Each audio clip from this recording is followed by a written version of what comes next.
Hello guys, how are you all? Welcome back to my channel. So, today we are gonna see, what if Luffy leaves his crew and joins the revolutionary army, and got massive harem, part 1. So before we start, go check out the author of this fanfic, UnknownOnePieceFan, subscribe if you enjoy the video, let's begin the story. The Straw Hats were cruising on board the Thousand Sunny sailing the New World. Despite the New World having a reputation of being a sea which was described by an experienced pirate, the warlord Jekko Mariah, as a true nightmare, it seemed fairly calm. The navigator believed this to be one of the calmer parts of the New World, as the weather was fair with only a few clouds. The sun was shining brightly, and the weather was all around good. Indeed, it was a perfect day for relaxation. Even better yet, the crew was approaching an island which they heard was known as a major shopping center. This made most of the Straw Hats happy for different reasons. Nami went shopping for more clothes, Robin for more books, though she rarely ever was in a sour mood, Chopper for more medical books and supplies, Usopp and Frankie for their own supplies, Sanji for more food, and of course, going accompanying his lovely ladies. Only Luffy, Zoro, and Brook didn't seem too enthusiastic about the island. Luffy because the island is boring and the absence of adventure, Zoro because he wanted to sleep, and Brook simply didn't care. I can't wait to go shopping here. I heard it was a hotspot for shopping, and I can't wait to get some new clothes along with ink and paper for my maps, said an enthusiastic Nami. Indeed. I would like to accompany you, Nami-san. And I could use some new books, as well as some gardening supplies, replied a cool, collected, but obviously happy Robin with her trademark smile. I could get some supplies and spices, said Sanji. And then I could see some fine ladies while I was there. Melorines, Sanji said now with hearts in his eyes and a perverted look on his face. Typical love cook. Gee, like any Melorine would ever fall for that curly-eyed dork, Zoro answered Sanji in his typical sarcastic tone when dealing with the dartboard. What was that, you moss head? Sanji replied, immediately leaving his love mode typical of anything related to the bane of his existence. Nothing. Go back to fantasizing, answered Zoro in a bored voice. Sanji's face was morphed into a comical angry one. Orc, finished Zoro. Arg, chief, forget it. After all, what are the chances of any woman falling for that grass stain? His ugly mug would just scare them away, and he only knows about fighting and swords, neither of which ladies like, Sanji countered in a condescending tone. That's it. The dork cook was really going to get it now. Instantly Zoro leaped at Sanji with his two swords out, and Sanji naturally answered back with his legs, and the typical Zoro-Sanji brawl started. Guys, cut it out, asked Chopper timidly. Well, it was true that the reindeer doctor became much more confident and sure of himself after the 2-year time skip, he was still afraid to get in the way of the monsters Zoro and Sanji. Come on Chopper, let them be. You know how they are. Besides, what could you do against those two of all people, Usopp said to the little reindeer in an assuring voice. Oh, you're right Usopp, replied Chopper. And you really become cool, continued Chopper in an admiring voice. Usopp, feeling his ego skyrocket thanks to Chopper's praise, instantly went into Captain Usopp mode. Of course. What do you think I was doing over the last 2 years? Certainly not wasting time. In fact, being on an island where everything tries to eat you certainly does wonders for you. And that isn't a lie, said Usopp in a proud voice. You were on an island that tried to eat you. Amazing, Usopp. Wait, you were lying about all those stories, haven't you? Answered Chopper first in an amazed voice and then in an accusing one. Usopp, instantly catching on, tried to deflect the blame with more outrageous and obviously untrue stories. But we can get some really good supplies here. I could use some lumber and other stuff to help maintain my super ship, said Frankie doing his usual silly pose. I honestly have no interest in buying anything, said Brook. Okay then Brook, then how about you stay and watch the ship then, replied Nami. I could, but I wish to go out there and see if any ladies would let me see their panties, Brook retorted with blood beginning to drip from his nose. Honestly, I should have thought, Nami shouted in an angry voice complemented by angry eyes and shark teeth. This is boring. I want to go on an adventure, whining an obviously irritated Luffy who is thrilled on adventuring and danger. We can't go on adventures all the time, Straw Hat. We need to get out supplies to remain super, said Frankie. Oh well, I guess it can't be helped. Besides, I can still buy some meat, stated the Straw Hat wearing rubber man with his usual goofy grin. Typical. It's all about the meat, the crew all thought together with sweat drops. Well guys, the log doesn't set until a few days later, but let's all still be back soon. We don't want to leave the ship alone for too long, and we all have bounties, stated Nami. Okay, the crew all thought together. A few hours later the crew all reunited after their individual errands. It was a pretty successful shopping day, but since they were going to be here for a few days there was no need to rush, or else they wouldn't get to enjoy it. Of course they made sure to buy enough should the marines, pirates, bounty hunters or any obstacles force them to leave immediately. Currently they were all on board the ship eating dinner. And, as usual, it was the typical Straw Hat chaos. In other words, Luffy stealing food from everyone else, Sanji trying and unsuccessfully trying to woo Nami, and Robin with love-themed foods made specially for them. "Boy, Luffy, give back my meat," shouted Usopp. "Yes, Straw Hat, I need to have my food in order to be super, as usual." "Having you take my food is totally not super," Frankie also shouted in protest. Everyone who Luffy stole from was also arguing with Luffy, who was laughing, as usual, totally oblivious to everything except food. All of a sudden a piece of meat went flying from Luffy's mouth and into Nami, dirtying the new outfit she bought and was wearing and got a big discount on. "What the hell, Luffy?" Nami shouted in a huge angry voice. Instantly the crew knew to watch themselves, as despite Luffy being on the receiving end of the feisty navigator's wrath, it wasn't wise to bring attention to themselves, for she might just turn her wrath onto them. Even Sanji made sure to be quiet. Robin, as usual, had her usual gracious smile ever present, as usual. "Luffy, you are so dead," said Nami in a deadly voice. Luffy gulped in response. He did not fear anything, not the admirals, not the world government, nothing with the exception of Nami. So dead. "Even being a rubber man wouldn't help you one bit," continued Nami in the same deadly voice. Luffy began to sweat buckets of sweat when Nami continued. "I mean, these were expensive clothes. Do you know how hard I had to fight in order to get this discount?" said Nami. Sanji was silent at first, but upon hearing that Nami had her dress which she had to fight so hard for ruined, instantly put him in his beat the shit up of anyone who makes Nami Swan mad mode. "Luffy, how could you do that to my beautiful Nami Swan? After she worked so hard to get that discount. I'll kill you, shitty rubber man," said Sanji while comically choking Luffy. "But Nami, Sanji was the one who kicked me and made the meat fly out," answered Luffy. "Don't you dare blame Sanji-kun for this. Sanji-kun would never do anything to hurt me. He loves women," countered Nami. "Of course I would never do anything to beautiful Nami Swan, you shitty. So don't blame me for your faults," Sanji said, siding with Nami, and because in his mind he believed it to be true. The two continued to beat up on Luffy. "Geez, you always do this. You eat all the food. You drag us on dangerous journeys all for adventure, you damage the ship, make loud noises, and worst of all, you make me use up my money," shouted Nami in an angry tone. "I wonder why the hell I decided to follow such an irresponsible captain," Nami said in an irritated voice. "And you eat all the special food I make for my beloved Nami Swan and Robin Swan. How could you do that to my beautiful ladies? And you make all sorts of noise distracting my Nami Swan from her map making and Robin Swan from her reading," Sanji said, adding his part into it. "It's no trouble at all, Cook-san," answered Robin. "Don't say that, Robin-chan. You don't need to hide your frustrations of this crappy captain. I shall punish him for interrupting your reading," said Sanji to his knight in a shining armor mood. The two continued to beat up and pulverize Luffy while continuing their ranting. Meanwhile Luffy didn't know why, but their accusations were really getting to him. Normally this would never bother him because he knew they didn't mean it and did it all the time, but this time was different. He didn't know why it was different, but it was very different from other times. And that made all those insults begin to get to him. "Is that so?" said Luffy with a serious voice. Zoro and Robin instantly picked up on the change in Luffy's tone and mood and wondered what got into him. Well, whatever it was, it clearly wasn't good at all. Nami and Sanji were stuck in their anger tantrums and the rest of the crew didn't pick up on anything, since what is happening is a typical occurrence. Yes, both Sanji and Nami said together. "Then maybe I should leave the crew," Luffy finally said with his hat over his eyes. The crew grew deathly silent. All traces of chaos, fun, and life left immediately. Those words did not come out of Luffy's mouth. Those words would never come out of any member of the crew's mouth, much less Luffy's. He's the one who fought the hardest to keep the crew together. When Nami stole the ship, he followed and believed she did not betray the crew. When Robin was taken by the world government, he went as far as declaring war on the world for her. When Usopp left, Luffy welcomed him back with open arms after a true apology. There was no way that the one who did those things would now be the one to leave. And for something so trivial. "Luffy, what did you just say?" said Nami in a shocked voice.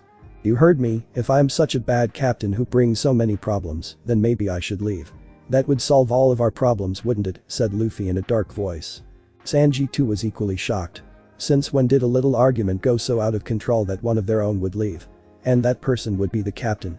While he loved his beautiful ladies and didn't care so much for the rest of the idiots, they still were, and to have one of them leave, even suggested was unthinkable. "Boy, listen here, you shithead, I don't know what kind of game you're playing, but you better stop saying such stupid things," said Sanji in a serious voice. Hey Luffy, nothing good would come out of being so hostile, and nothing good would especially come from leaving the crew, said Zoro, trying to calm the situation down, sensing early on how Luffy was not reacting the way he usually does. Luffy, please don't go, cried a panicking Chopper. Luffy, said Usopp. Straw Hat, said Frankie, removed his shades. Luffy-san, said Brook. Robin however remained silent. However, she along with Nami were the ones most shocked at the words that Luffy said. Both of them suffered great misery during their lives, and Luffy was their shining beacon, their savior who freed them both from their pasts and gave back their family and their dream. It is for this reason, along with his love for him, his strong sense of right and wrong, his willingness to help even strangers, and many other reasons, that both of them have strong feelings for him beyond that of the other. Robin maintained her composure, but inwardly she was afraid of what Luffy might do. Nami however didn't really get what Luffy was doing, and despite her hidden feelings for him, still was angry at him. First for the clothes, and now her anger took on a new level. You say I cause a lot of problems, well if I'm gone there wouldn't be any problems. You say I make you spend a lot of money on meat. But if I'm gone you wouldn't have to spend any more of your precious money on meat. If I'm gone, then you wouldn't have to go on any more dangerous adventures. If I'm gone you get the peace and quiet you want so much, if I'm gone. All the things wrong here would be fixed if I leave, Luffy finished explaining his reasoning. Nami could not believe what she just heard.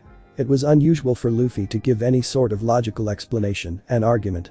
Normally she would be impressed for Luffy to have done such a thing if he hadn't done it for the wrong reasons.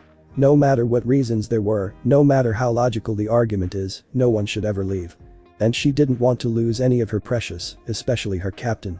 Luffy then turned to Sanji, and Sanji made sure to pay close attention to what he was about to say, for what he would say would define the future of the crew. And you Sanji, said Luffy. I am the cause of your beautiful Nami Swan and Robin Chuan not getting any of their special food full of your love. Well if I'm gone, then you could give it all to them. And if I'm gone, Nami can draw her maps, while Robin can read her books in peace and quiet, just like they wanted. Luffy explains his reasoning to Sanji. Sanji, just like Nami, was shocked and impressed by the argument.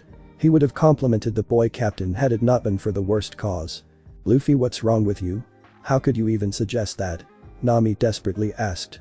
You're always complaining about me being a bad captain. Well you would have nothing to complain about should I be gone, Luffy said in the same serious voice. And so far you have yet to give me a reason as to why I should stay. So why should I stay when I cause so many problems and I'm such a bad captain? Asked Luffy seriously. Because we're. What other reason do you need other than that? And you're not a bad captain, Luffy.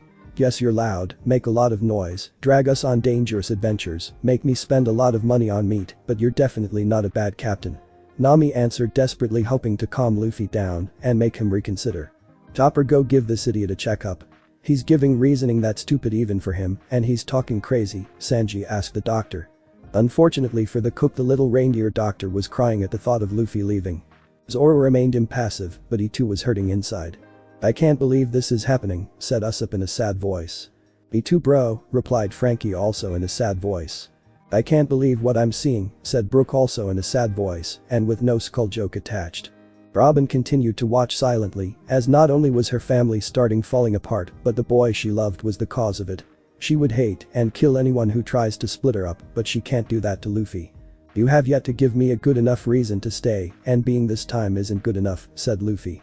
Silence, there was only silence, as the weight of what Luffy said sank in. Nakama, something that meant the world to him now, isn't good enough. Well if you're not going to give me a reason to stay, here Nami, placing his prized straw hat on her head.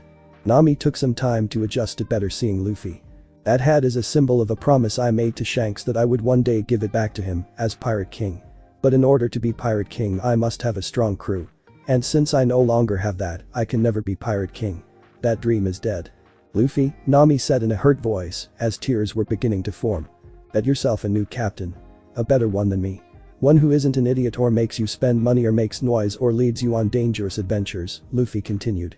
Luffy, Nami said, but she could say what she wanted to say. Luffy then turned to his crew. This is it everyone.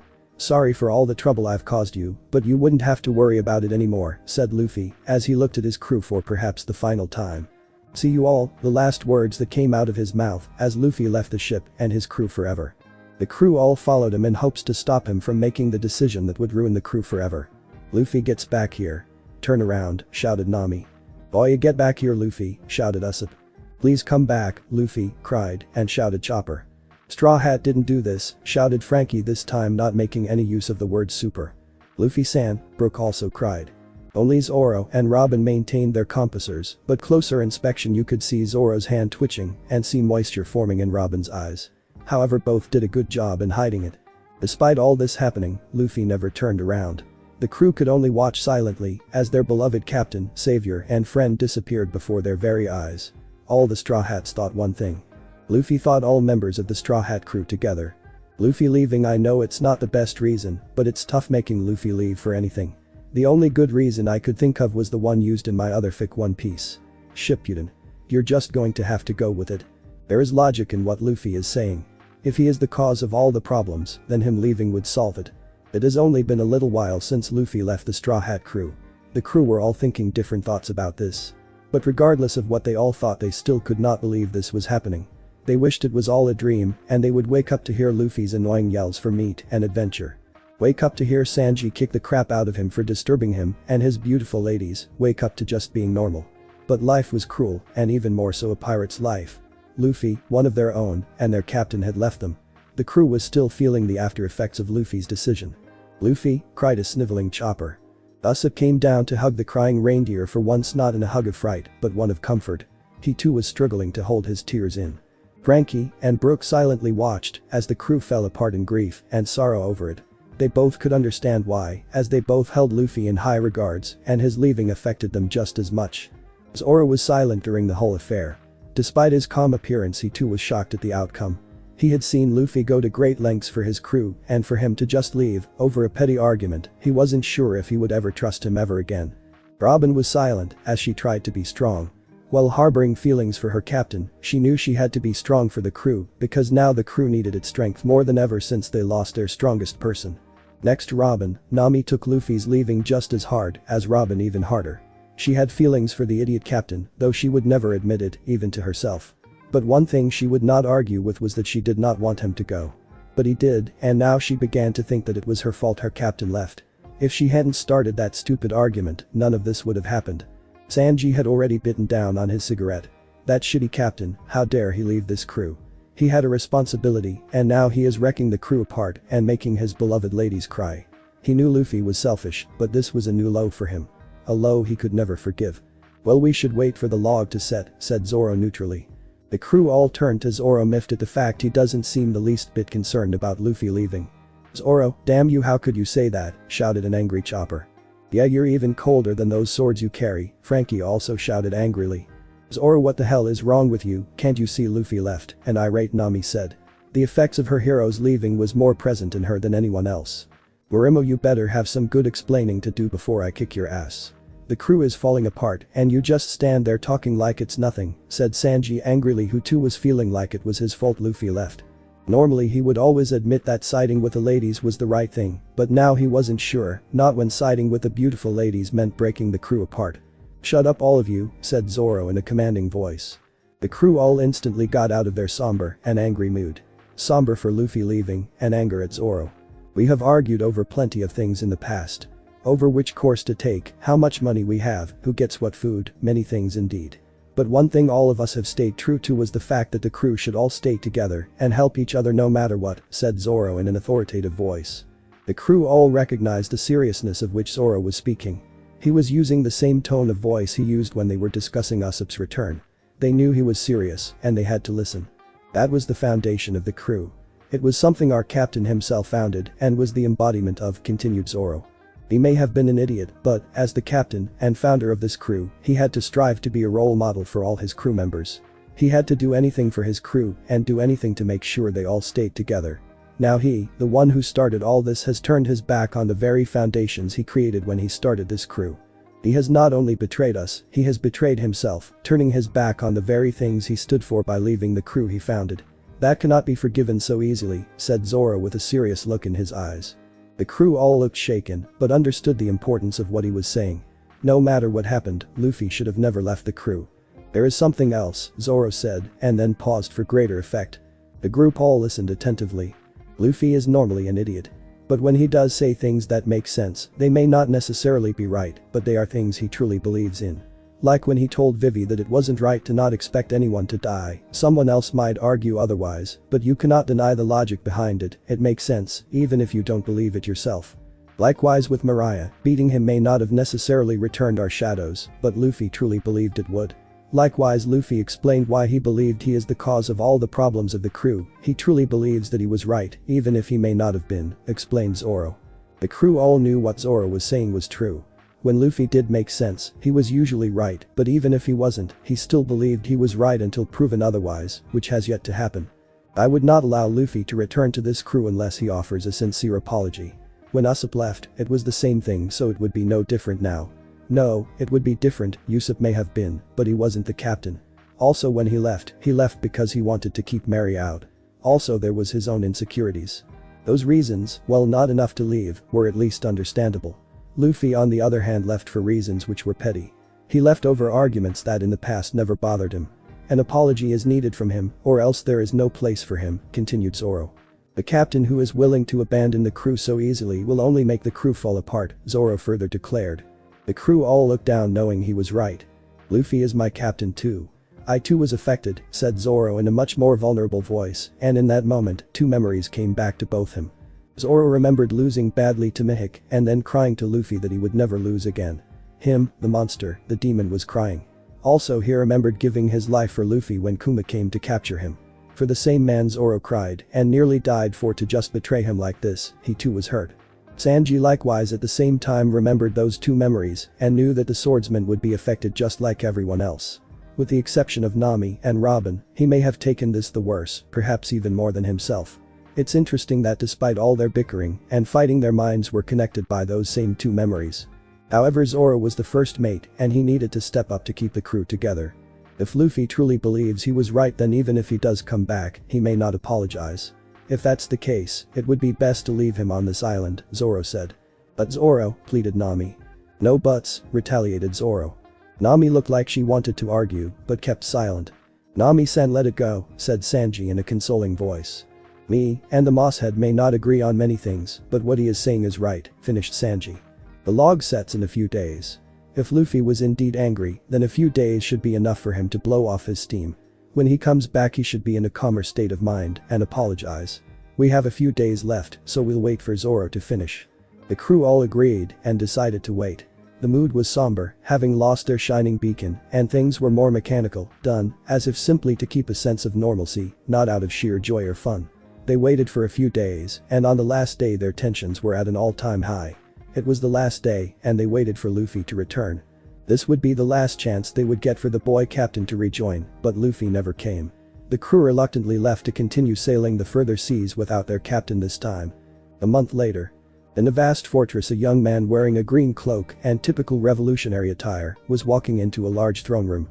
Inside that room 10 figures all in green cloaks all in typical revolutionary attire were present. And in front of them sitting on the throne was a large man also wearing a green cloak with dark clothes. Monkey D. Dragon, Monkey D. Luffy, and 10 members of the Knights of D were together. This is one of if not my favorite chapters, so please review and let me know what you think. I'm more inclined to write. Welcome to the Knights of D, my son, said Dragon in a proud voice. Thank you, father, I am happy to be here and I would serve you till death, replied Luffy. Well said, my son, said Dragon in his proud voice.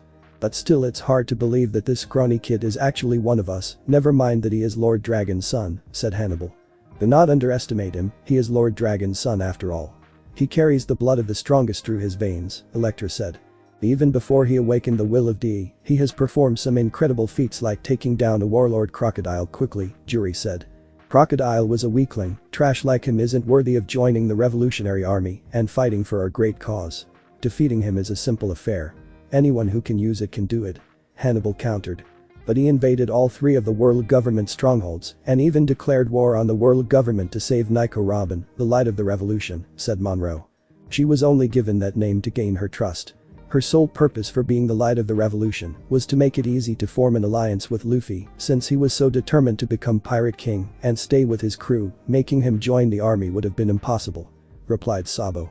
The O'Hara incident and her ability to read the poneglyphs was simply used to make it all the more convincing for her to join. Anyone who has awakened the will of D can read the poneglyphs since it is the language of our ancestors, so naturally we can all read it. Lord Dragon, who is the strongest D alive along with Pirate King Gold D. Roger can read it best. And Luffy, who recently awakened it, could also read it. Nico Robin was not needed for that reason. Simply to make it easier to get Luffy on his side, Sabo continued. But since Luffy came to us willingly, asking her to join was completely unnecessary. Of course we would have rescued her anyway since we are revolutionaries and she was a slave, and to kill a wolf to build a bridge for the world nobles, Electra finished. I still find it hard to believe Robin was with you, father, said Luffy, genuinely surprised. That was quite something. In fact, she would have made a fine addition to the army given her background. She obviously cannot join the Knights of D, but she would fit perfectly into the army masses. But she was hard to locate, so we couldn't find her. We would have taken her in had we known, said Dragon. I am glad to know that there are people out there that would have helped her. I wished she met you guys sooner. She suffered a lot, said Luffy. The Revolutionary Army is about freedom. And she was denied it for a long time. The same thing with your navigator cat burglar Nami. Had we known what was going on in East Blue, we would have gone and helped. It would also increase our influence into the East Blue, for despite it being the weakest sea of all, it produces some of the greatest people in the world. Yourself, myself, your crew members, and Gold Roger are prime examples. It would be a strategic move to rescue it had we known, answered Dragon. But I don't like the idea of you guys talking about using Robin for anything. Even if you rescued her and wanted to get to me, said Luffy in a serious tone. Well, I still find it hard to believe he's one of us, said Hannibal. Again, he is a D and Lord Dragon's son. Besides, after he awakened the will of D, to help him harness it, it was required he fight each of us and his father. You cannot deny how quickly he mastered it and how strong he is, Kenka answered Hannibal. I see. You certainly have a good point. Despite not winning all the battles, he certainly gave a truly magnificent fight worthy of his name, Hannibal said, having to agree with what Kenka said. The feats that he has achieved in the past, as a pirate, the fact that he is a D, and dragons on to boot, his great strength and charisma, he certainly is worthy to be one of us, Jupiter said. He may have all that, but there is one more, countered Sanby. What? Asked Jupiter. Commitment to Lord Dragon's cause. It is one of the most important aspects of the Revolutionary Army, and especially for a Knight of D. You have to be completely devoted to him, and Luffy tends to be a bit rash and acts of his own judging by his past, Sanby said wisely. We all have that issue. But in the end we still are Lord Dragon's greatest followers, Jupiter countered. Everyone listened, shouted Luffy. I may have only been a revolutionary for a short time, but I am completely devoted to him. He took me in when I left the crew. And unlike the crew, he forgives me for my faults. Despite all that, he trained me and taught me to harness the power of D, and I hate the world government. They killed Ace, they killed my mother, tried to kill my crew, made Hancock suffer as a slave, made Bone-chan suffer in Impel Down, did nothing to help the fishmen and mermen of Fishman Island get along with humans. I hate them and would do anything to see them burn in hell, said Luffy in a passionate voice. Luffy, Sanby couldn't help but say. Of course you're a fishman too. So naturally that part would affect you, Scorpio said. Luffy would not betray us. He may act on his own, but he is completely loyal to us. His speech and his past along with his resolve proves it, said Dragon, as a matter of fact. Shooting his hand up in the air, he shouted. Monkey D. Luffy. Knight of D. Shouted Dragon with his hand in the air. All the remaining Knights of D followed suit and shot their hands up in the air. This was concluded with Luffy shooting his hand up. The Knights of D, led by Monkey D. Dragon, the greatest of the Revolutionary Army and the group that would bring the world government to their knees. A few hours later, Dragon was walking in the corridors when a large individual stood in front of him. Quite the character, isn't he, said the stranger. Indeed he is, Teach, said Dragon. Blackbeard of the Four Emperors wasn't dressed in his usual pirate clothes, but instead in Knight of D attire. Marshal D. Teach, also known as Blackbeard, is the final member of the Knights of D. Zahahaha, I met him in Mock Town, and it was easy to tell he was something. And when I saw his wanted poster, it made sense, he was your son after all, said Blackbeard. Well, it was a good thing you didn't capture him at Mock Town, or else things would have gotten complicated. I'm glad I got to you to stop you from pursuing him any further, said Dragon matter of fact. Well, even if he was your son, he was not with the army, so I didn't think you would mind, said Blackbeard. There is no cause to be upset. It is understandable. In the end, no harm came to him. Besides, you have done well in helping in my master plan to bring about the end of the world government and those who oppose me, said Dragon. It is something. I mean, first you approach me and ask me to join your army in exchange for training me in awakening the will of D. Then you give me the dark fruit. So what I had to do was somehow hand over Ace to the world government, which would prompt them to go to war with Whitebeard. The resulting battle would significantly weaken the world government, regardless of whether they won or not. That would make it easier for the revolutionary army to crush them in the future," explained Blackbeard on Dragon's plan. "You would have me kill both Ace and Whitebeard should either survive the war. Of course Ace didn't survive, so that wasn't necessary, but Whitebeard sure did. Ace is the son of my mortal enemy, the man I admire and hate the most, Gold D. Roger. Since Ace is that man's son, he would never join me. In fact, just like his father, he would soon oppose me. And I'm positive he would awaken the will of D with time. He needed to be taken out. And Whitebeard had to be taken out for you to be an emperor." Dragon continued where Blackbeard left off. "And then, as an emperor, I would seize all of Whitebeard's territory and make it our territory. It would make it easier for the Knights of D to move. Of course the rest of the army, even the commanders, cannot take advantage of this since they all think they are my territory when in reality, they are yours. I got Whitebeard's devil fruit as an added bonus. It helped because it made the world think I killed him for his devil fruit, not to expand the influence of the revolutionary army," said Blackbeard. "But it was really tough. I mean, I had to fool everyone into thinking that I wanted to be Pirate King. Not to mention they all think I killed Thatch to get his devil fruit when in reality I already ate the devil fruit I wanted. I decided to give the fruit to one of them. And I had to tell Ace that I was pursuing his little brother for the warlord title. It wasn't necessary, but it certainly made sure Ace would fight," continued Blackbeard. "Though being a warlord was a nice bonus. It made getting into Impel Down and recruiting new crew members a lot easier. As well as sneaking into Marineford. Things just seemed to be going my way completely, exactly, as I wanted," finished Blackbeard. "Everything seems to work in our favor, even the unexpected," said Dragon. "Now that my son is here, I have everything I need to conquer the world government and make the D the rulers of the world the way it should be," said Dragon. "The world government has only 2 Admiral-class fighters, Fleet Admiral Akainu and Kizaru, along with the 7 warlords. That means 9 enemies in total. We on the other hand have 12 fighters, each capable of battling Admiral or Emperor-class enemies. If somehow the world government formed an alliance with the 3 remaining Empereros, no matter what, they would have 12 fighters against our 13, we still have the advantage. But we would still possess greater power. Then there is myself. My power is on par with, no greater than Roger's. We may have been equally powerful back then, but that was 20 years ago. I am much stronger than back then. I alone can kill them all. Finally there is our trump card, the ancient weapon Uranus. The colossal super sea king that obeys only me," said Dragon. "No matter how you look at it, we win. We would trample the world government and anyone who gets in our way," continued Dragon. "Nothing would stop us," finished Dragon. "Quite a lot revealed, huh? I really enjoyed this particular chapter. My favorite actually anyway. Some notes. The Knight of D attire consists of the typical revolutionary's clothes with green cloak similar to Dragon's. Also a note on devil fruits. I believe they don't affect clothes. Remember when Luffy turns small when he goes gear 3rd, his clothes shrink to match. If stretched, his clothes would stretch to match. If his own Knight of D transforms, the clothes wouldn't be destroyed. All the new guys are Knights of D, so they all are Ds. About Robin. Dragon only called her the light of the revolution to make her feel as if she was important to them when she wasn't. It made it easier to trust Dragon. The true goal was so that when Dragon would ever approach Luffy for an alliance, Robin would spread a good word and influence Luffy to do so. Dragon knew Luffy was too committed to his crew and becoming Pirate King to join the army, but an alliance should be fine. However, since Luffy joined on his own, asking Robin to come was a complete waste of time. About Dragon's plan. Well, it was a long-term plan similar to Aizen and Toby. Basically Dragon found Teach, who was already part of Whitebeard's crew, and offered to train him and give him the dark fruit in exchange for becoming a Yonko and helping the army. The fruit Thatch got was in this thick and unknown one. He just said it was the dark fruit to fool everyone. He already ate the fruit. He only killed him so that Ace would pursue him knowing Ace's code. The fruit was given to a random member of the Blackbeard pirates. When Luffy and Teach met in Mocktown, Teach was truly after Luffy. Since Luffy wasn't part of the army, he didn't think Dragon would mind. However, after Luffy escaped from him to Skypia, Dragon intercepted him and ordered him not to go after Luffy. During his battle with Ace, he only said he was going after Luffy to make sure Ace stays on his tail.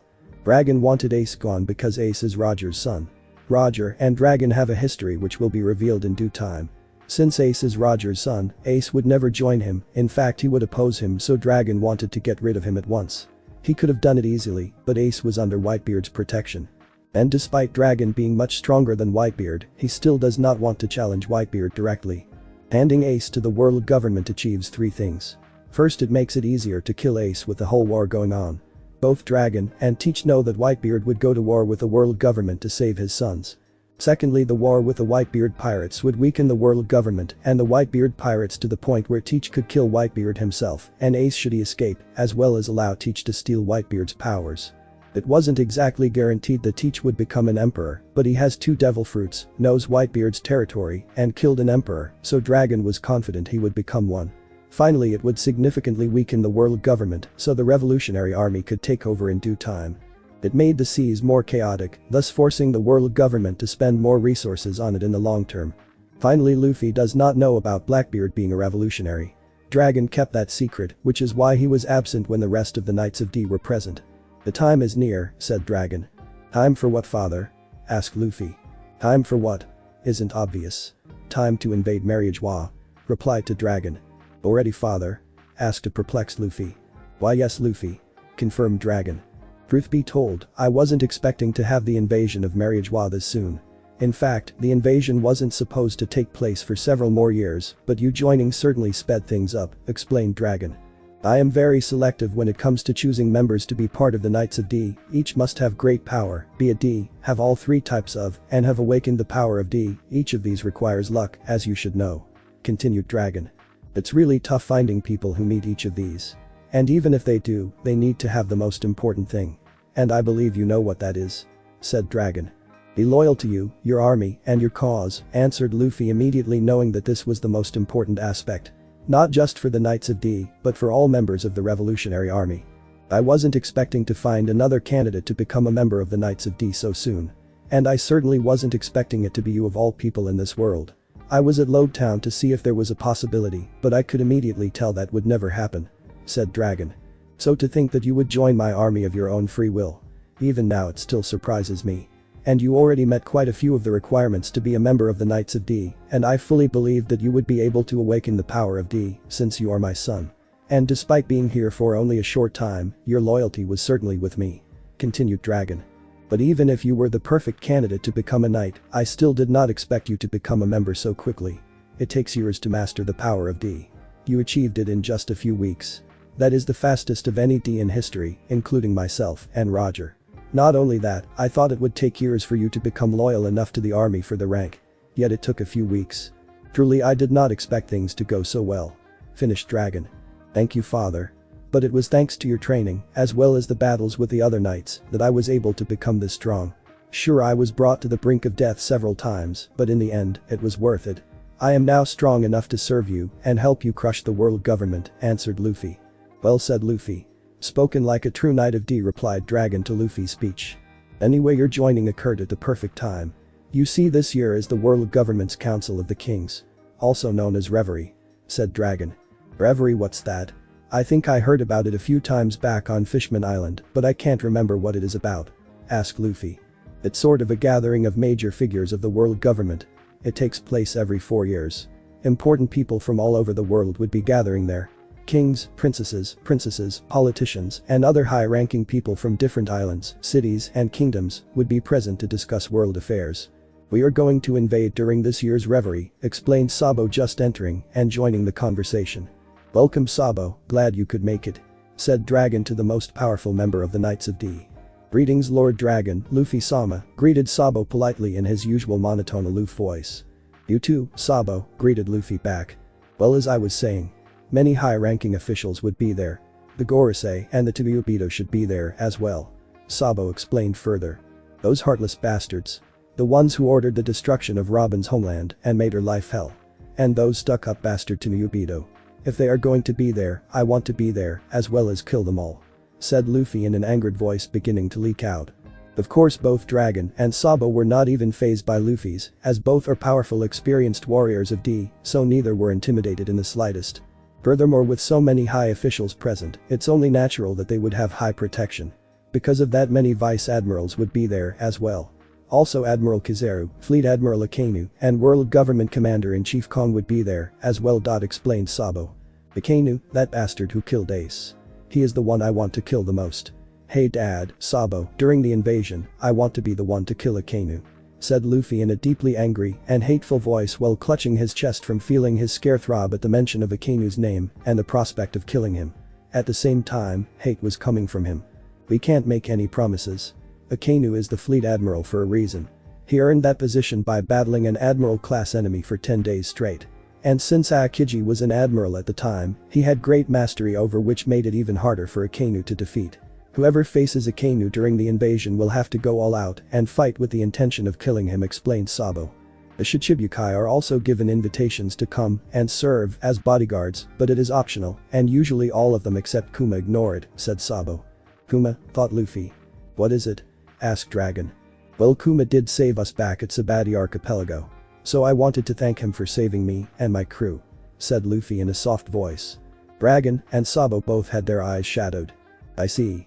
Well, that makes sense. But it wouldn't make that much of a difference. Kuma is a full pacifista, a complete human weapon.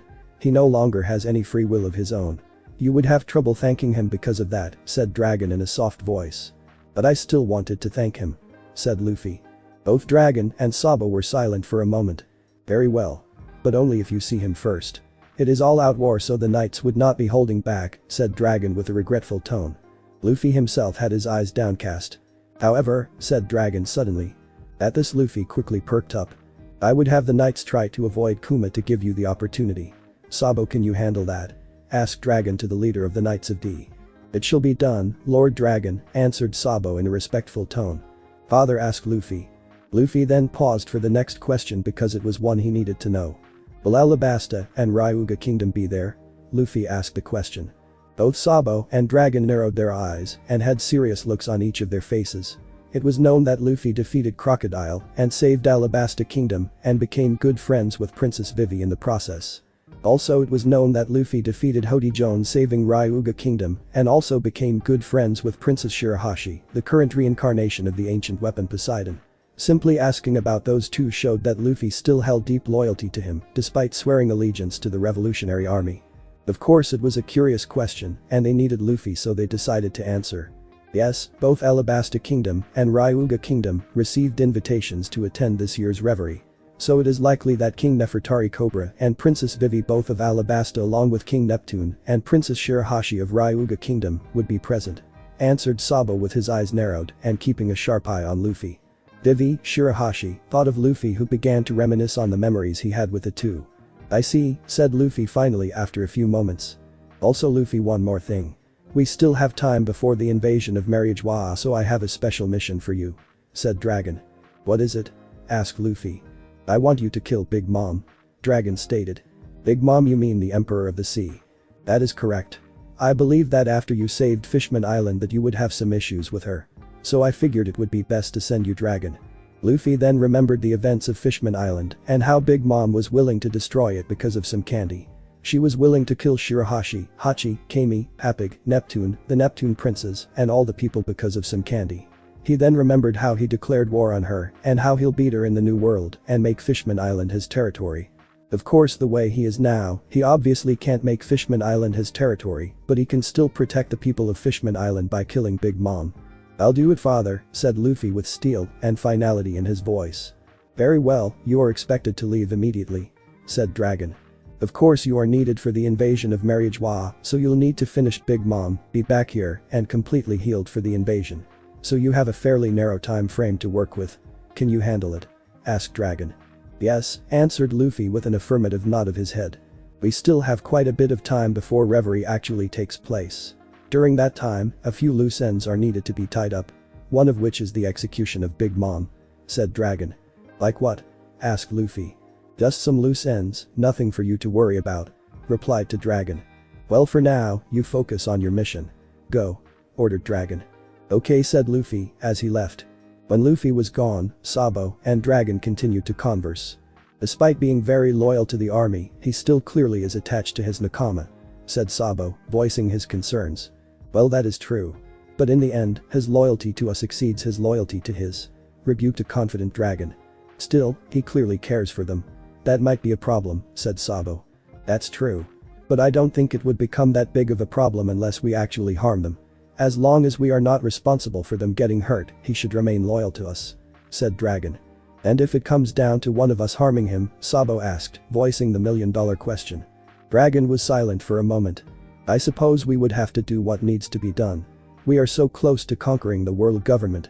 We cannot have anything stopping us right now, said Dragon. However, if we do harm them, we must make sure at all costs that Luffy does not find out about it, said Dragon. Of course we'll try as much as possible not to harm the finished dragon. Very well my lord, said Sabo in a respectful tone of voice. Anyway, it's time for the cleansing to begin, said Dragon.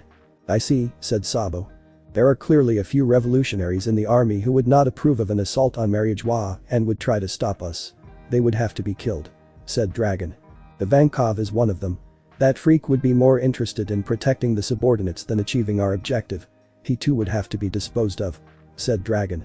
What about Luffy? Asked Sabo. During his break into Impel Down, Ivankov was a major ally of his. If he dies, Luffy would surely not react well, said Sabo. We'll make sure he doesn't find out. Tell him that the world government found out where he was and sent a force to kill him. His Nakama friends were also killed trying to protect him. Notify Monroe of the Knights of D. Have him kill Ivankov and the rest of those idiots in that Nakama country, said Dragon. As you wish my lord, said Sabo in his usual respectful voice when speaking with Dragon. Also Red Hair Shanks and Kaido would have to be disposed of. Both are threats to us ruling the world. Even if we destroy the world government, both would still oppose us. During the war, Kaido tried to attack Whitebeard to seize power. Red Hair was able to intercept and stop him. He might try to use the destruction of the world government to seize power. He would have to be killed, said Dragon. And Shanks is even more dangerous to our cause. Shanks is one of Roger's former. As a result, he knows all about the power of D. Also, he witnessed my battle with Roger, meaning he knows of my abilities. Having seen Roger fight with the power of D many times, he knows all about it, including how to counter it. Likewise, he knows of my devil fruit powers, so he'll know how to fight me. He too knows the true history and the location of Uranus. Furthermore, Shanks was Roger's student, making him my enemy as well. He is currently one of my most dangerous enemies and he would definitely oppose me, so he would have to be taken out, stated Dragon. As a matter of fact. Shall I take him out my lord? Asked Sabo. No, I have a better idea. I'll have Teach kill him instead. There is clearly history between Shanks and Teach and I know that right now Teach is strong enough to kill him, said Dragon. You plan to have Teach kill Shanks in order to avoid Luffy suspecting that we would be responsible for Red Hair's death, said Sabo, seeing what Dragon was planning. That is correct. Luffy already has a bad history with Teach over his capture of Ace. He would certainly believe that teacher Blackbeard would do something like kill Shanks, said Dragon. And Luffy would believe that Blackbeard did it to get one step closer to becoming Pirate King or something similar, not because you ordered it, said Sabo. That is correct. Teach was chosen to kill Shanks not only because of his history with Shanks, but because Luffy would never question as to why he did it, nor would he suspect us. As a result, he would never find out, said Dragon. It certainly would be disastrous if Luffy found it, said Sabo. Indeed it would, said Dragon. Not to mention, Luffy would be able to channel his rage at Shanks' death along with the Vankovs during the invasion of Mariajois. As for Kaido, well, you could handle him, said Dragon. Yes my lord, said Sabo. I'll order the rest of the Knights of D to be prepared to purge the revolutionary army of its traitors or those who would not support our cause. In the meantime, you are ordered to kill Kaido of the 4 emperors, said Dragon. Very well Lord Dragon, answered Sabo. Dragon then got off his throne with his cloak flowing. Let the cleansing begin, said Dragon. Another bombshell chapter. Well, as usual, some notes and explanations. First on Teach killing Shanks. I know a lot of you wanted to have Luffy kill Shanks because you are interested in the meeting between Luffy and Shanks and how it would turn out. But Luffy is still loyal to him and still loyal to Shanks, despite him being very loyal to Dragon. He just wouldn't be able to bring himself to kill Shanks. If Dragon ordered Luffy to kill Shanks, then Luffy might become enraged that his father ordered him to kill his friend and idol, and he would leave the army. Dragon doesn't want to take that chance. So instead, Blackbeard would do it. Luffy would easily believe that Blackbeard would kill Shanks just for power and instead want to kill him, not knowing he did it under orders of his father Dragon. Shanks are dangerous to dragons. Since Shanks is a former crewmate of Roger, Shanks knows about the power of D. He has seen Roger use the power of D many times, so he knows a lot about it. So it is likely that he would know how to counter it. Also, he has seen Dragon fight a big battle with Roger, so he knows about Dragon's devil fruit powers. So he knows about both of Dragon's sources of power, the devil fruit and the power of D. So he'll know how to fight and ultimately kill him. Shanks also knows the true history if you recall the Straw Hat's conversation with Rayleigh at Sabati Archipelago and the location of the ancient weapon Uranus. Also, because Shanks was close to Roger, he would never support the army, in fact like his ex-captain, he would oppose Dragon. So Dragon needs Shanks dead. He can't get Luffy to do it since Luffy holds him in high regard and doing that might make Luffy leave the army. So Blackbeard would do it instead. They have history so he's perfect. The fight between Roger and Dragon. I did say that there was an epic battle between Dragon and Roger. I wouldn't reveal much, but I would say that it was different from Garp's battle with Roger. Roger saw Garp as a rival and friend. Dragon on the other hand I would tell you is by far Roger's strongest and greatest enemy. They do look about the same age, both are extraordinarily powerful and, as seen so far in this story, have almost opposite personalities. Roger is carefree like Luffy was and Dragon cold and manipulative. Roger versus Garp would be pirate versus marine. Roger versus Dragon on the other hand would be good versus evil. I'll reveal the nature of this colossal battle later. Reverie. Well, I did hear in the Fishman Island arc that Reverie is supposed to take place this year. So I figured it would be the perfect time to invade the Holy Land. More importantly, Vivi and Shirahoshi would be there. This would set up the fateful meeting between two of Luffy's girls, Vivi and Shirahoshi. Also the fact that many big people would be there would allow the Revolutionary Army to showcase their terrifying power. Not to mention all the important people are in one location, so it is the perfect chance to kill a good chunk of their enemies. About the high security at Reverie. I just made that up. I figured for a big event like Reverie where so many important people are gathering, naturally they would have beefed up security. So I believe that quite a few Vice Admirals, Kizaru, the Fleet Admiral Akainu, and Commander-in-Chief Kong along with the Gorosei, would be there all at once. So basically this would be the best opportunity to take out the world government. Kill the emperors first. The emperors are a threat to the Revolutionary Army, each for their own reasons. Big Mom and Kaido might use this to seize more power, and Shanks will always be an enemy to Dragon. So they have to be taken out. Also the emperor's death would make the Reverie more important since the death of 3 emperors would cause the world government to panic and bring everyone together at Reverie to try and tackle the situation.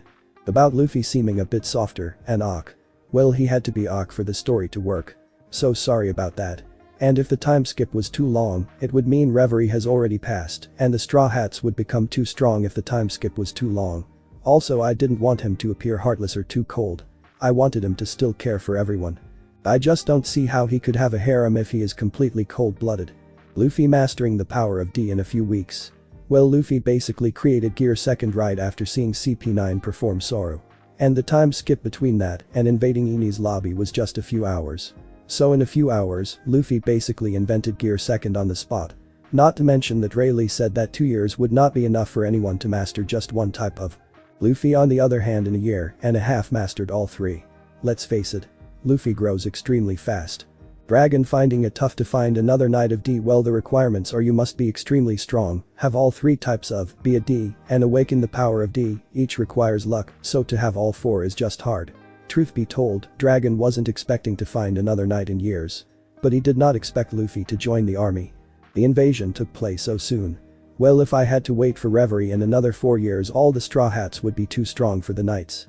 Also Dragon stated that it took years to master the power of D. Dragon wasn't going to invade until Luffy was ready. Luffy was ready in just a month. And it was close to Reverie, in other words, Luffy was ready at the perfect time. I know a lot of you want to see more Straw Hats.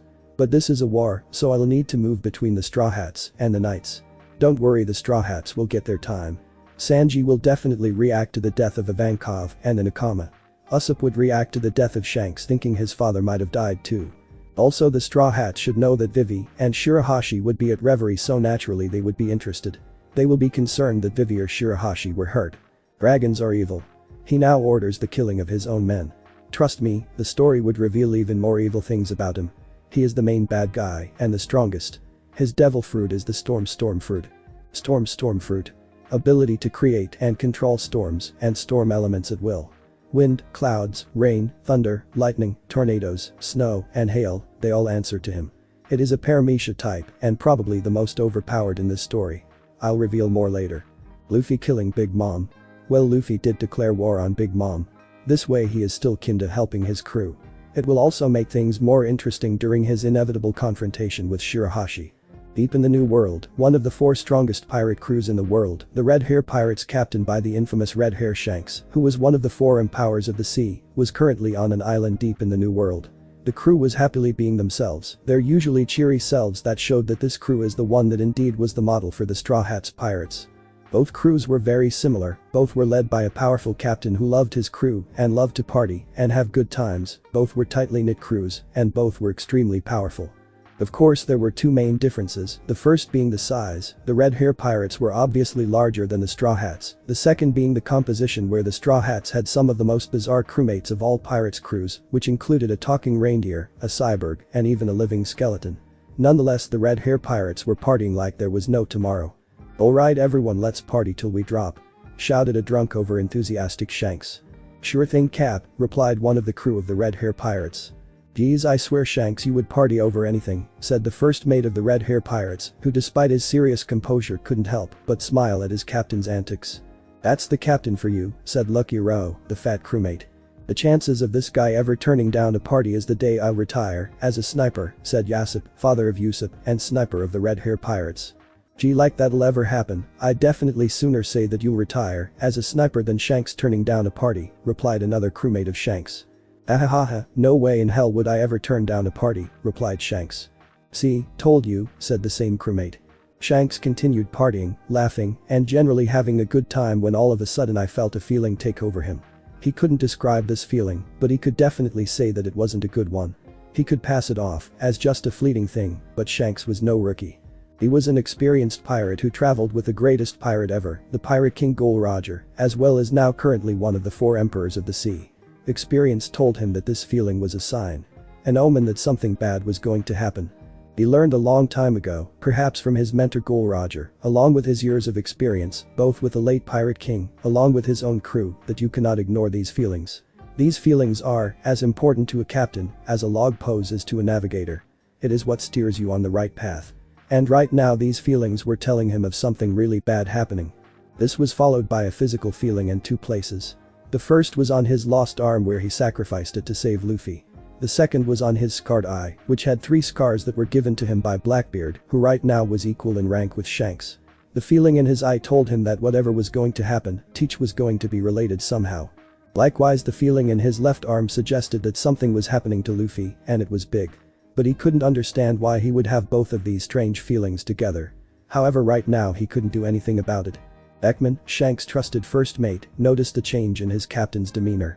"Captain, are you alright?" said a concerned Beckman. Shanks immediately left his brooding upon hearing his crewmate and first mate. "Yes, sure, I'm fine," said Shanks with a reassuring smile on his face. Yasip and Luck, too, both veterans of the Red Hair Pirates, also noticed their captain's change in behavior, but chose to do nothing and move on. Everyone decided it was best to drop the subject and continue partying as usual. Nonetheless, Shanks and his more veteran crewmates kept their guard up because they knew that Shanks felt something, which meant that they must be on their guard. However, there was no need to panic some of the newer or weaker crew members, so they decided to continue the party. This party was indeed what people would call the calm before the storm. And indeed that was the perfect description for the event, as they were greeted by a most unpleasant visitor. The newest and arguably strongest of the 4 emperors, the Blackbeard Pirates led by Marshal D. Teach, also known as Blackbeard of the 4 emperors and secretly member of the dreaded Knights of D. "Zahahaha, how nice to see you, Red Hair. You're looking as good as ever," said Blackbeard in his usual pompous and condescending voice. "Same to you, Teach, indeed same to you," replied Shanks with his eyes extremely sharp and his sword in hand. Likewise, his crew also had weapons in hand and were prepared to fight. The scene was almost identical to the previous confrontation between the Red Hair and Blackbeard Pirates 2 years ago at Marineford. "You're looking as good as always. Tell me, how is that eye of yours?" said Teach, poking fun at Shanks' scarred eye. "It's the same as when I first got it from you the day we fought. And I can still feel it twinging at your very sight," said a serious Shanks, "and if you look closely you could indeed see it twinge." "Ahahaha, well, that is to be expected. After all, it is probably the only scar you ever got in battle that has yet to heal, and probably never will," said Teach, continuing making references to Shanks' eye. Shanks narrowed his eyes as he could feel his eye continuing to twinge. In fact, it was twinging even more now that the War of the Best at Marineford 2 years ago. "Enough games.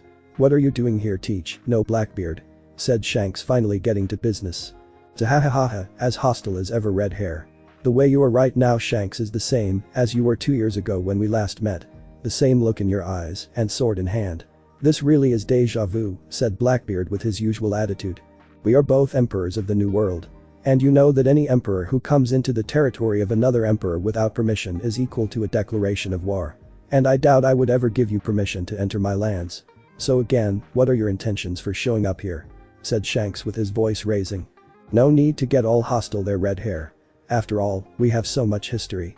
We were both formerly part of two of the greatest pirate crews in the world, we both are emperors, and we both had quite a date, didn't we, on that day? We are a lot alike. Where's your love? Said Blackbeard, whose confidence and arrogance had not wavered a bit upon hearing Shanks' serious voice. We are nothing alike. You betrayed your own crew. You killed one of your own crewmates, turned another over to the world government for power, and murdered your own captain in cold blood. You are the worst scum out there. You and I, Blackbeard, are nothing alike. Now for the last time, what do you want by coming here? Stated Shanks with steel in his voice. There you go again, trying to deny the truth. You of all people should know how tough it is to become truly the greatest in the pirate world. It is merciless to those who lack the conviction to do what is necessary to obtain power.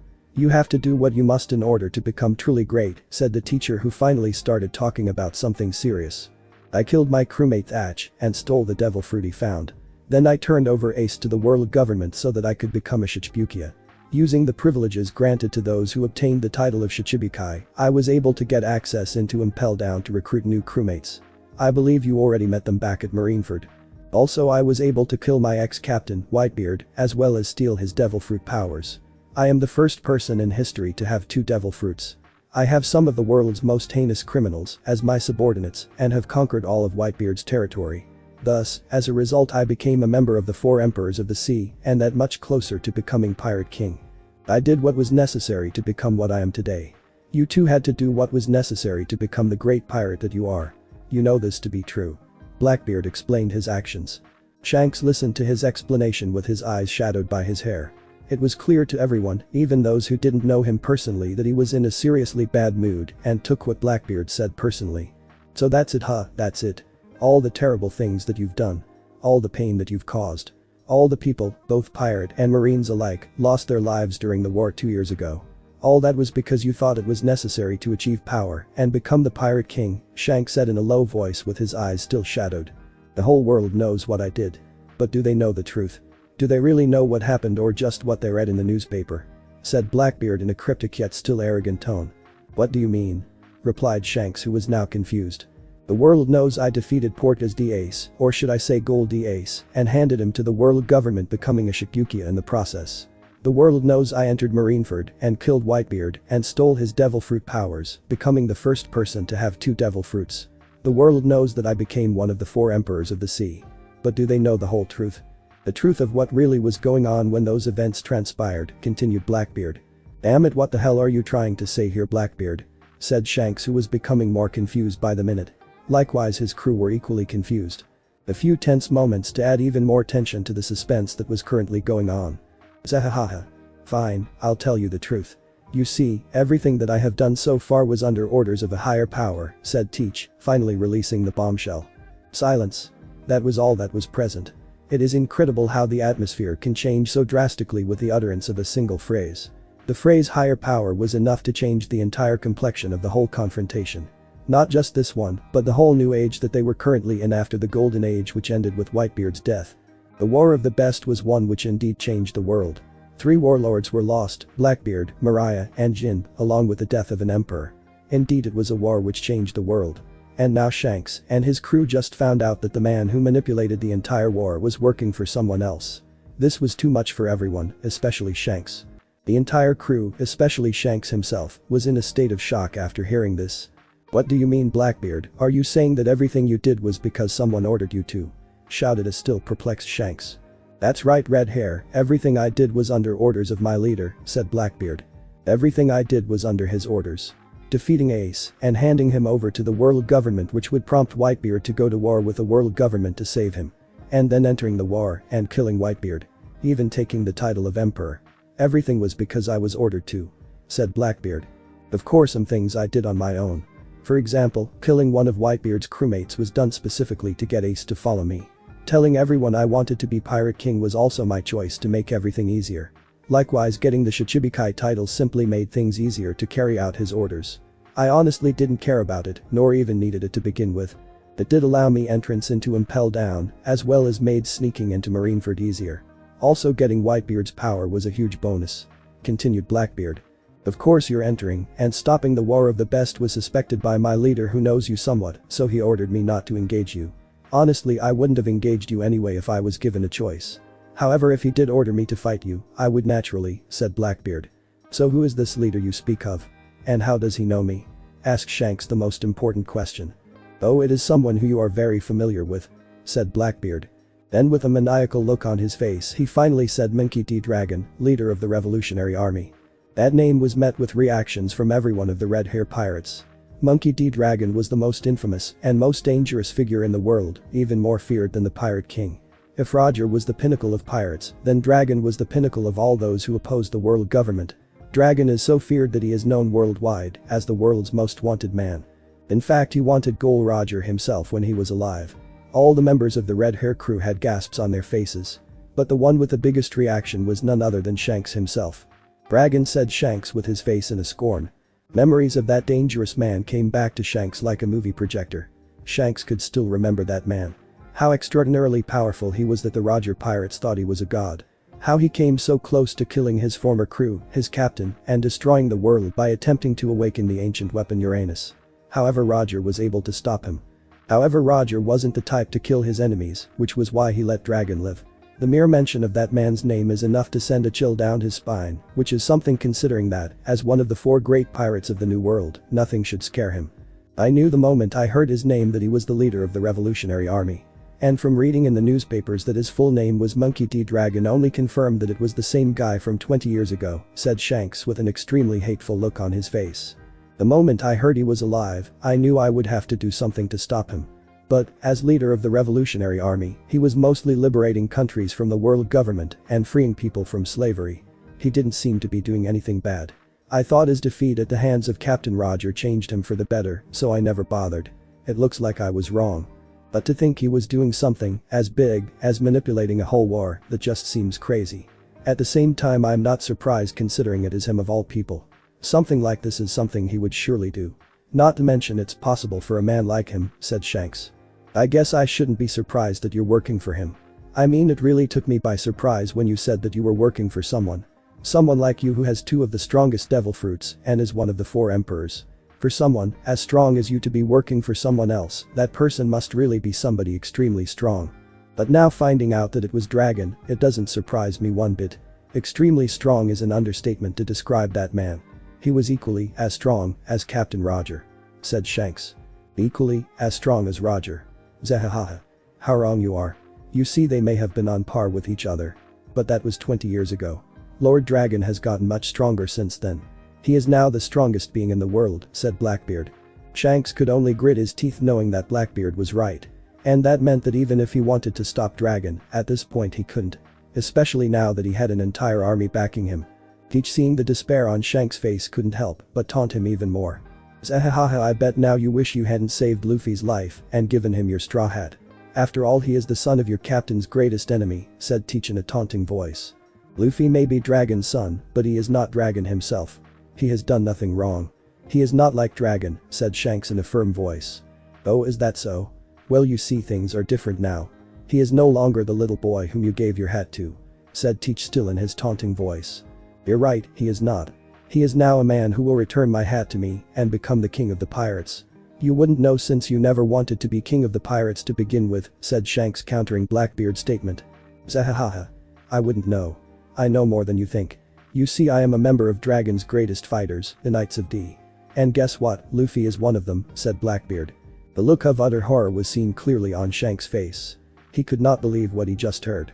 The boy who begged to join his crew and swore to become the king of the pirates was now not only allied with Blackbeard but a subordinate of the most dangerous being in the world. Just what has happened to him? He kept track of Luffy's whereabouts through the newspapers, and now he finds out that Luffy is one of Dragon's men. Granted, he is Dragon's son, and a son would naturally want to help his father, but this, giving up his dream, abandoning him for a man who wants to rule the world. He recently read that his crew, the Straw Hat Pirates, recently became active again, and now he's hearing that Luffy is now with the Revolutionary Army serving under his father. Just what happened in just a month. No, Luffy wouldn't do that. He loves his crew and wants to be the Pirate King. He wouldn't just abandon all that to be part of Dragon's group, said Shanks with a serious voice. I don't know exactly why he chose to leave his crew, but it is no longer important. He is now one of Lord Dragon's elite warriors. And furthermore, Lord Dragon has helped him awaken the will of D, said Teach. The look of shock was apparent on Shanks' face. He knew how powerful the will of D was, having seen his captain harness its power many times to overcome seemingly impossible obstacles. To think that Luffy would awaken this ancient and powerful bloodline like Roger. Then again, he shouldn't be surprised. Luffy was always capable of amazing things, and even though he didn't want to admit it, was Dragon's son who himself was a master of this power, if not the greatest master of this ability. And if he was with Dragon, then it would make sense that Luffy awakened it and mastered it quickly. Despite being incredibly disappointed in Luffy, he couldn't help but feel proud that the boy had come so far. If only he wasn't on the wrong side, then he would have certainly made Pirate King with his new powers. You know, despite how I'm feeling hearing that the little anchor is now on the side of evil, I can't help but feel proud of the brat, said Shanks, smiling for the first time. What? Asked a confused teacher whose smile and cocky attitude left him immediately. Why the hell would Shanks be happy about what he just heard about Luffy? It's really strange. I mean, I find out that the boy whom I was willing to even sacrifice my arm for to achieve his dream has given up on it. And even worse, he gave up his dream to help a being whose purpose in life is to destroy everything. But still, I am happy the brat has come far. Even since I met him, I knew he was just like Captain Roger. He was just like him, even more like him than his own son Ace, whom I met before. And he certainly had more in common with Captain Roger than his real father, that bastard Dragon. And now that he has awakened the will of D, he is now even more like him. Yep, he is certainly going to become the Pirate King. I know it, said Shanks with a real smile on his face. Blackbeard, on the other hand, was not smiling. He expected Shanks to react badly, but he didn't expect this. He didn't expect that despite what he told him, Shanks still believes that he would become the Pirate King. I just said that he is now a revolutionary, specifically a Knight of D. There is no way in hell that he would want to become the Pirate King now, said Teach, trying to break Shanks again. No, you're wrong, he would become the Pirate King. He just needs some talking to. Perhaps some sense knocked into him. And guess what, I would be the one to do it, said Shanks with a determined look on his face, and his smile never leaving him. And I need to kill your leader for trying to tempt my little anchor into betraying everything that he holds dear. Besides, as Roger's student, I have a duty to my captain to finish the job he started. Not to mention I do have a score to settle with you for what you did to the anchor's brother and Captain Roger's son, said Shanks. The teacher was not happy, not one bit. This confrontation started out exactly like he wanted. He would wear down on Shanks' spirit by revealing his true motives. He hoped that also telling him about Luffy would dampen his spirit even more. The result would be that Shanks would be significantly easier to kill. Instead, it had the opposite effect. Shanks' spirit became stronger upon hearing about Luffy. This fight would be far more difficult than he thought. This was not happening. But nonetheless, he had his orders to complete, and he would do so. Well, I think it's time I answered your earlier question. You know, the one about why I'm here. Well, the answer is that Lord Dragon has ordered me to kill you, said Teach. His smile is still gone. Well, that's great. Because I wasn't going to let you live in any case. Not after all the terrible things you did under Dragon's orders. And now I want to kill you even more for bad-mouthing Luffy like that, said Shanks with a confident smile plastered on his face. I'm going to kill you, Teach, finished Shanks, his smile completely gone and his flaring violently, as if saying you'll be burned. His crewmates were also in fighting positions. You can try, red hair, finished Teach, as darkness began to envelop him and a transparent bubble appeared on both his hands. The Blackbeard pirates were also in fighting positions. Later that day, Shanks was on the ground. He was just defeated by Teach. Teach, however, was full of injuries himself. He was hoping to avoid this. He was aiming to break Shanks' spirit, but that backfired and made him stronger. So strong that Teach honestly thought he was going to lose. The two fought a huge battle with their respective crews, one that would be remembered for ages. Despite a valiant effort on Shanks' part worthy of a member of the Four Emperors of the Sea, he was defeated. Teach himself had to struggle in this battle like he has never struggled before. It was his toughest fight yet, one which the more it dragged on, the more he felt he was going to lose. Nonetheless, he won, and Shanks laid on the ground defeated. Shanks, heavily wounded and on the verge of death, began looking up in the sky. He began to reminisce on all the good memories he had. All the fun times he had with the Roger pirates. Arguing with Buggy, getting bonked in the head by Rayleigh, training with Roger, drinking, and partying with him. Battles upon battles that made the crew more than just a crew, it made them family. Captain Roger, Rayleigh-san, Crocus-san, Buggy, guys thought Shanks was smiling from the memories of his first crew. He then began to think about his own crew. Their adventures and good times. He remembered his frequent duels with Mihawk where the two fought and became rivals and friends. He remembered Yassip, Beckman, Lucky Rowe, all of them made him the great pirate that he was today. They were his family. Ben, Yassip, Rowe, Mihik, everyone, thought Shanks remembering his second crew. The last memory that crossed his mind was one of his most cherished. A memory he held dear. One which he made in Windmill Village. The memory of a small boy who reminded him so much of his captain. "I'll form a crew of my own on day Shanks. And I will become king of the pirates someday," said an enthusiastic 5-year-old Luffy. "Hahaha. I see them in that case," said Shanks, who proceeded to take off his hat. He then gently placed his hat on the little boy's head. "You see this hat? It's really precious to me.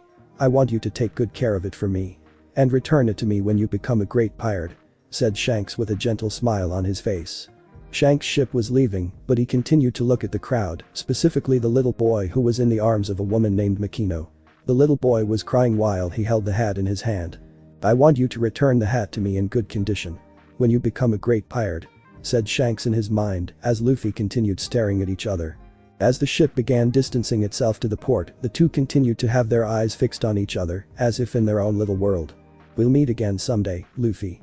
And when we do, you'll be the king of the pirates," said Shanks before the ship was out of view. Little Luffy, who was still crying, couldn't take it anymore. "I would do it, Shanks.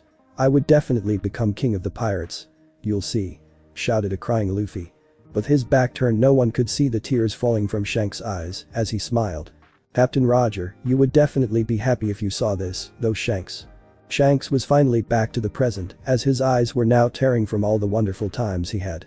"Luffy, I know that you are struggling. Dragon has manipulated you to do his bidding. But I know you, Luffy, you'll pull through. You'll definitely become king of the pirates," thought Shanks, as tears were spilling from his eyes. "My one regret is that I wouldn't be alive to see it happen," thought Shanks, thinking about his one regret. "Luffy, everyone.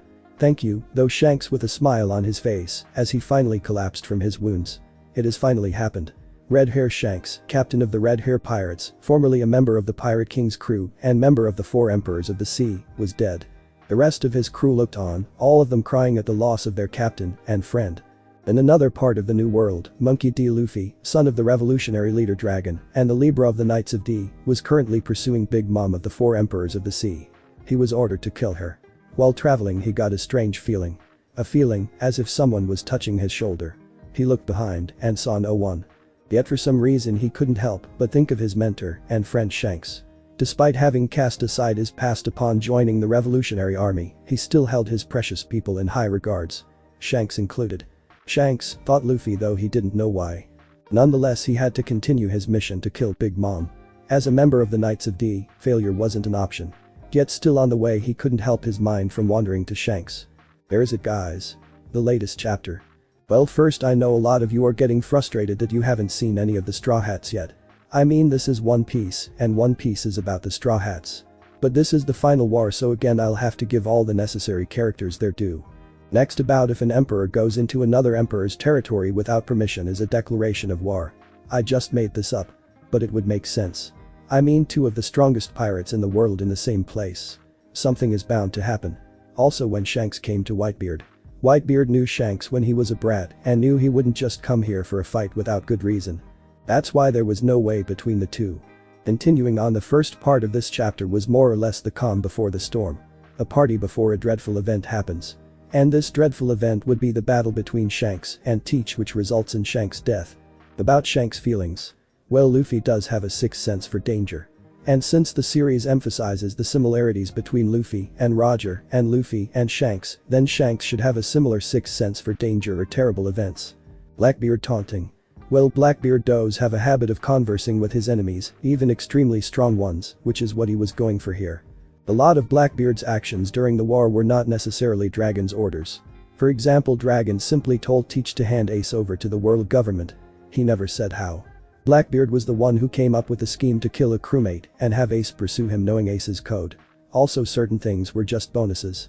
Dragon simply wanted Blackbeard to turn Ace over to the world government, prompting the Whitebeard pirates to go to war. And then in the middle he would kill Ace because he is the son of his mortal enemy, and Whitebeard to become a Yonko. Becoming a Shichibukia wasn't necessary for the Whitebeard pirates to go to war, turning Ace over was all that was needed. Breaking into Impel Down and getting new crewmates was not necessary to kill Whitebeard. But both made his job easier, as the Shichibukai title would make getting into Impel Down easier and sneaking into Marineford easier. Getting new crewmates would bolster his crew but wouldn't affect Dragon's plans.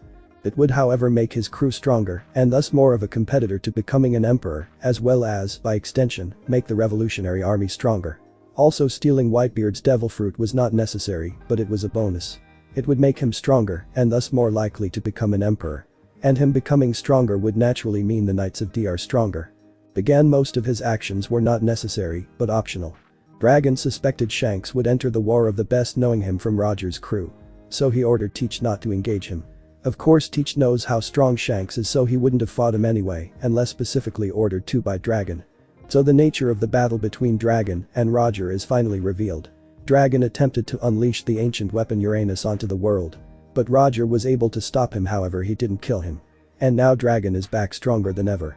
Roger didn't kill him for more or less the same reasons Luffy doesn't kill his enemies.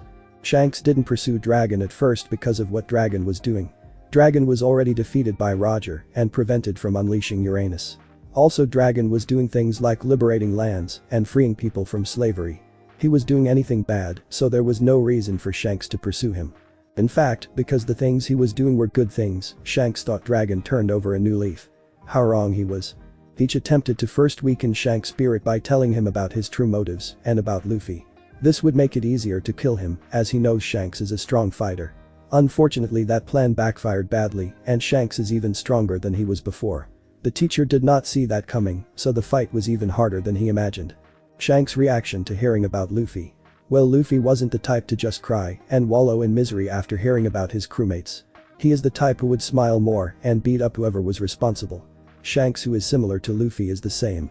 Rather than despairing about how Luffy joined Dragon, he would smile and defeat Dragon for tempting Luffy.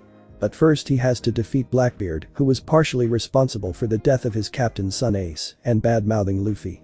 Thanks for watching my video, and make sure to check out the author of this fanfic, link is in the description. See you next time, till then sayonara.